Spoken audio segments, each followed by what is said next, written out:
Então, meus amigos, vamos lá falar sobre regra de três simples. Ela faz jus ao nome, ela é bem simples e bem fácil. Mas, de fato, o que são regras de três?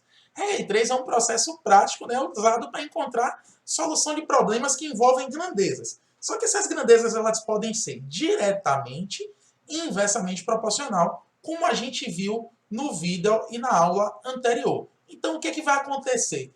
Vão ser ofertados para a gente, né, três valores, né? Falando da regra de três simples, óbvio.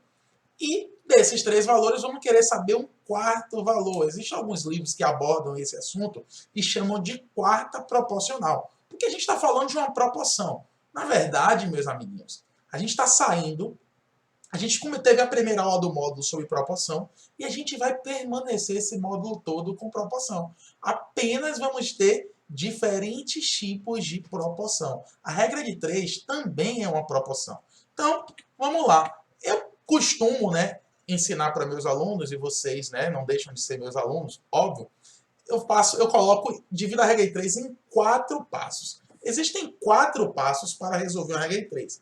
São os 4 passos que, para mim, são os mais importantes. E se você seguir bem à risca esses 4 passos, lhe confesso, você não vai errar nenhuma regra de 3. A não ser que você erre cálculos como multiplicação, divisão. Você vai errar? Eu acho que não. Então, se você seguir, você não vai errar nunca. Primeiro, identifique as grandezas envolvidas. Você vai ver se elas são, se as grandezas é volume, se é velocidade, se é tempo, se é área, se é custo. Identificou as grandezas? Pronto, segundo passo. Organizem uma tabela. Colocou lá uma tabelinha, né? Grandeza 1, grandeza 2 e pronto. Terceiro passo. Identificar se as grandezas são diretamente ou inversamente proporcionais. Foi a nossa aula anterior, né? Diretamente ou inversamente proporcional. E por último, montar e resolver a proporção. Apesar de ser 4 passos, você pensar que são muitos passos, né? 4, mas você começa a fazer isso de forma bem intuitiva, tá bom? Vamos lá, vamos ver uma questão que é o que nos interessa. No Enem de 2012 caiu assim, ó. Uma mãe recorreu à bula para verificar a dosagem de um remédio que precisava dar a seu filho. Na bula, recomendava-se a seguinte dosagem: 5 gotas para cada 2 quilos de massa corporal a cada 8 horas. Se a mãe ministrou corretamente 30 gotas do remédio a seu filho e a cada 8 horas, então a hora não mudou, então essa terceira grandeza aí não vai aparecer, então a massa corporal dele é... Bom, olha só, ele está relacionando aqui gotas, né? Eu posso colocar... Já relacionei, né? Gotas e a massa, tá? Eu posso escrever aqui gotas, posso escrever volume, isso aqui vai. Então eu sugiro que você identificou a grandeza e escreva o que é que você vai gravar dela. Gotas. E está falando sobre a massa do garoto. Então, ela está dizendo que montei, identifiquei a grandeza. Olha os passos. Segundo passo, montar a tabela. 5 gotas, né, para cada 2 quilos de massa. Depois, 30 gotas para X, que é o que eu não sei. Lembra que eu falei que a gente vai ter 3 valores e vai querer encontrar um quarto? Pronto, montei a tabela. Agora eu vou verificar se é diretamente proporcional. Eu gosto de fazer assim, é a minha dica. Se eu tenho 5 gotas e fui para 30, eu coloco uma seta para cima. Por quê? Porque eu aumentei a quantidade de gotas. Eu saí de 5 e fui para 30. E aí eu faço uma pergunta à minha outra unidade. Se eu aumentei a quantidade de gotas, significa que eu vou ter mais ou menos massa? A criança vai ter mais ou menos massa. Então, se ele diz que é 5 gotas para cada 2 quilos, então se ele aumentou a quantidade de quilos, ele vai ter também a maior quantidade de massa. Ou seja, se as setas estão voltadas para o mesmo sentido, ou seja, as duas para cima ou as duas para baixo, significa que essas grandezas são diretamente proporcionais. Agora, tome cuidado. Se tiver as duas para baixo, não são inversamente. A gente vai analisar o conjunto. Duas para cima ou duas para baixo. Se tiverem o mesmo sentido, diretamente proporcional. Fiz o terceiro passo, que é identificar. Agora vamos para o quarto, que é fazer o cálculo. Eu monto uma proporção. Eu gosto de botar sempre a grandeza que tem x na frente. 2 sobre x é igual a 5 sobre 30. Se você quiser, você pode fazer uma simplificação aqui. É muito bem-vinda essa simplificação, tá? Você pode colocar aqui, ó, simplificação 1 sobre 6. Vai facilitar bastante. E aí eu faço a proporção. 1 vezes x vai dar x, 2 vezes 6, 12. Então, significa que a minha criança vai ter 12 quilogramas. Se você fez esse Enem, você marca a letra A. Aí eu vou trazer para vocês uma outra questão que caiu no Enem de 2017. Ela já é um pouco mais elaborada. Veja, né, a diferença das provas mais antigas para as provas mais atuais. Já há uma elaboração mais organizada, melhor, um grau de dificuldade maior. Mas não deixa de ser uma regra de 3, tá bom? Vamos lá. O governo decidiu reduzir de 25% para 20% o teor de álcool anidro misturado à gasolina vendida nos postos do país. Beleza.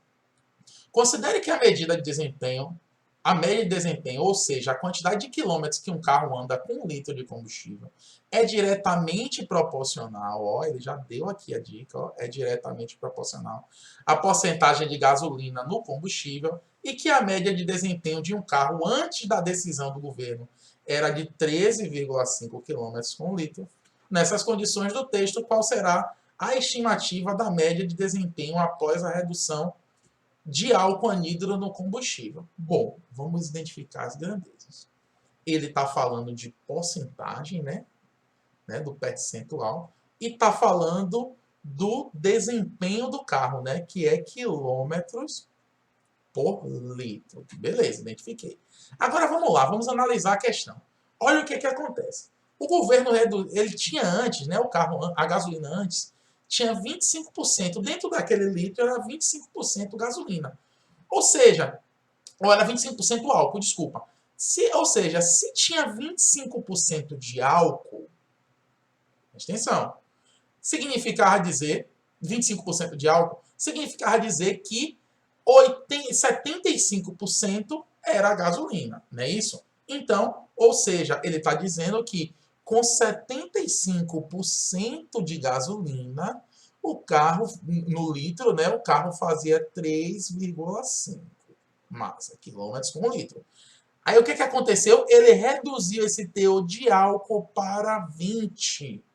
Então, se ele reduziu o teor de álcool para 20, significa dizer que a partir de agora vamos ter 80% de gasolina pura no combustível. Então, vamos lá ver qual vai ser essa diferença. Ele já disse que é diretamente proporcional. Ok. Já foi dito para a gente que é diretamente. Se é diretamente, vamos lá. Vamos colocar 13,5. Aí eu vou fazer o seguinte, ó, 13,5 sobre x, está para x, assim como 75 está para 80, ok? Então, vamos lá. 75x é igual a... Se eu colocar 13,5 vezes 8, é o mesmo que eu coloque 135 vezes 8, tá? Só para facilitar o nosso cálculo. Não vou fazer o cálculo direto, porque a ideia nossa é simplificar, dividido por 75, porque lá na prova do Enem vai te ajudar bastante. Concluindo isso aqui, ó, o que acontece? Eu posso colocar que tanto o 75 quanto o 35 dividem por 15. Não é isso? Então vai ficar x é igual a 135 dividido por 15. Aqui já é regra de simplificação, matemática básica também. Vai dar 9 vezes 8.